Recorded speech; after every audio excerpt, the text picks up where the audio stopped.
Crime world প্রতিদিন দুপুর 12টায় শুধুমাত্র R+ গোল্ডে। এবারে শীতকালীন অধিবেশনেই সংসদে পাস হয়েছিল দণ্ড সংহিতা বিল। এবারে অনুমোদন দিলেন রাষ্ট্রপতি দ্রৌপদী মুর্মু। সোমবার বড়দিনে দণ্ড সংহিতা 3টি বিলে রাষ্ট্রপতি শিলমোহর দেন।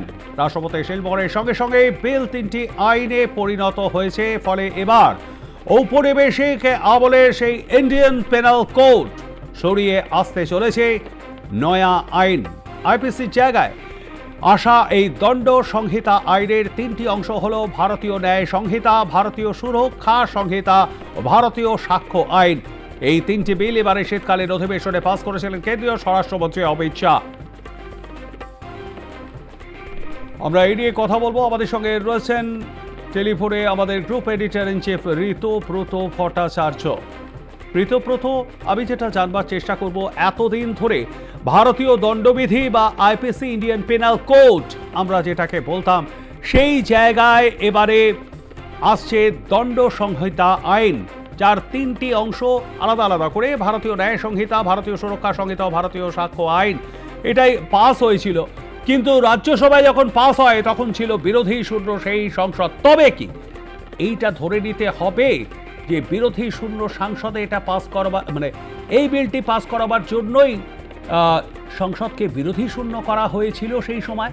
ঋতব্রত, প্রবীর, আমাদের স্পষ্ট মনে আছে যে আমরা কিন্তু যখন আলোচনা করছিলাম সেই সময় আমরা কিন্তু তখন R+ নিউজেই প্রথম আমরা বলেছিলাম যে তাহলে কি কোনো বিল পাস হতে চলেছে, এমন কোনো বিল পাস হতে চলেছে যে বিলে কোনো ধরনের বিতর্ক যাতে না থাকে সেই জন্যেই বিরোধী শূন্য করা হলো।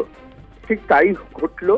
প্রায় নিঃশব্দে আপাদমস্তক বদলে গেল আইপিসি আর সিআরপিসি, অর্থাৎ ইন্ডিয়ান পেনাল কোড ভারতীয় দণ্ডবিধি এবং কোড অফ ক্রিমিনাল প্রসিডিওর অর্থাৎ ফৌজদারি দণ্ডবিধি পরিবর্তন ঘটল।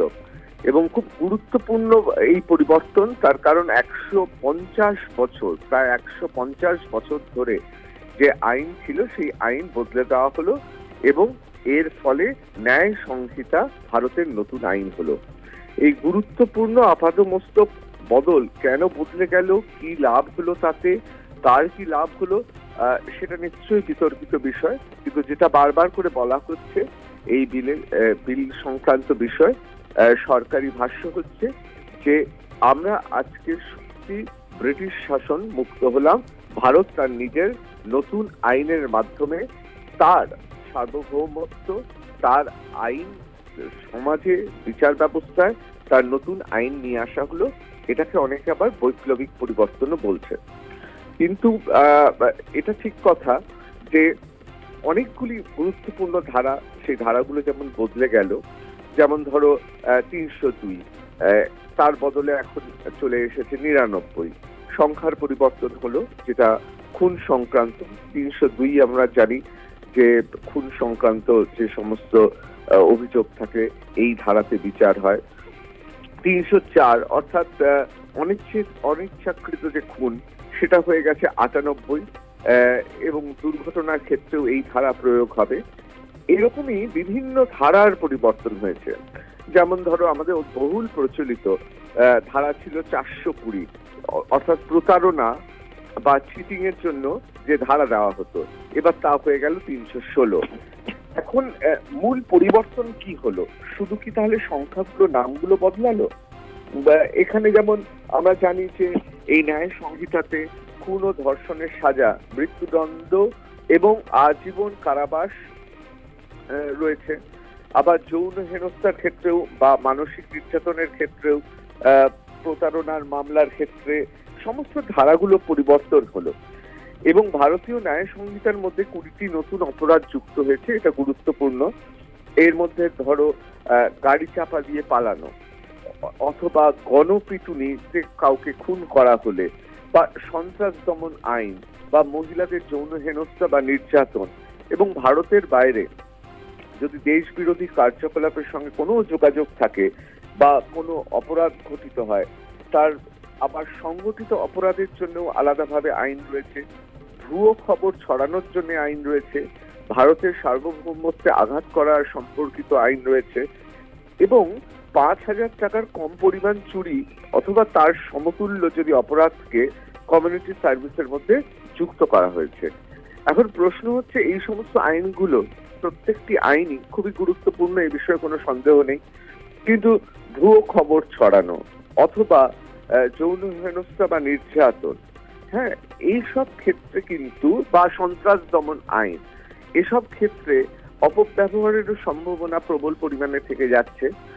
মুশকিলটা হচ্ছে যে আইনসভা অর্থাৎ ল মেকার, যারা সাংসদ, তারা তো ল মেকারও, সুতরাং কোনো আলোচনা ছাড়া এই নতুন আইন প্রবর্তন হলো, তা নিয়ে কিন্তু রাষ্ট্রের হয়তো রাষ্ট্র আরো বেশি শক্তিশালী হলো বলে দাবি করা হচ্ছে, ভারতের সার্বভৌমত্ব আরো জোরদার করা হলো এই আইনে, তা বলা হচ্ছে। কিন্তু এটা তো আমরা উড়িয়ে দিতে পারি না যে এই বিশাল দেশে আমাদের গণতন্ত্রে বিভিন্ন সময় বিভিন্ন ক্ষেত্রে বিভিন্ন এজেন্সি কোনো নির্দিষ্ট ব্যক্তি বা সমষ্টিগতভাবে কোনো সংগঠনের প্রতি এই ধরনের আইন যদি কোনো অপরাধে লাগু করা হয়, তাহলে কিন্তু দেশের আমাদের নাগরিকদের মৌলিক অধিকার তা বিপর্যস্ত হবে না তো? সুতরাং এই প্রশ্নগুলো উঠছে। কিন্তু সবচেয়ে বড় কথা, এবার থেকে আর আমরা যে আইনের ধারায় অভ্যস্ত ছিলাম, আমরা প্রচলিত যে সিআরপিসি বা আইপিসির কথাগুলো বলতাম, তার সংখ্যা যেমন পরিবর্তন হলো, আইনের ধারাও পরিবর্তন হলো, এবং আইন সম্পর্কে আইনজ্ঞদের যে বিশেষজ্ঞদের যে মতামত, তারা বলছেন যে আইন তখনই বোঝা যাবে এর সুফল এবং কুফল যা ব্যবহারিক ক্ষেত্রে যখন প্রতিনিয়ত ব্যবহার হবে। সুতরাং আমাদের অপেক্ষাই করতে হবে যে ব্যবহারিক ক্ষেত্রে যখন ব্যবহার হবে তার অপব্যবহার হয় কিনা। এই বিষয়ে অবশ্য বিভিন্ন আইনজ্ঞের বিভিন্ন মতামতও রয়েছে। একদল মনে করছেন যে 150 বছর ধরে ভারতীয় সমাজে এবং বিচার ব্যবস্থায় যে যাবতীয় আইন জারি ছিল, এই আইনগুলো আসলে ছিল ব্রিটিশ সাম্রাজ্যবাদের আইন।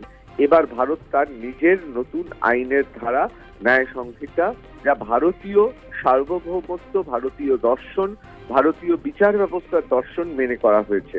আবার আরেক দলের বক্তব্য, এই আইন পরিবর্তনের ফলে যেহেতু সংসদের উভয় কক্ষেই সেই হিসেবে আলোচনাই হলো না, বিরোধহীন ফাঁকা সংসদে বিল পাশ হয়ে গেল এবং রাষ্ট্রপতির স্বাক্ষর নিয়ে আইনে পরিণত করা হলো, সেক্ষেত্রে এই আইনের বিভিন্ন ধারা নিয়ে আলোচনা হলো না। সুতরাং একটা সম্ভাবনা থেকে যাচ্ছে যে এই আইন যখন বলবৎ হবে তখন বলবৎ তো হয়েই গেছে, আইন স্বাক্ষর, রাষ্ট্রপতির স্বাক্ষর মানে আইনে পরিণত হয়ে গেছে, যতক্ষণ না ব্যবহারিক প্রয়োগ হচ্ছে ততক্ষণ তার ভালো মন্দ এইভাবে দূর থেকে বোঝা যাবে না। প্রবীর, ধন্যবাদ আমাদের সঙ্গে থাকবার জন্য। কথা বলছিলাম আমাদের group editor in chief Ritabrata ভট্টাচার্যর সঙ্গে।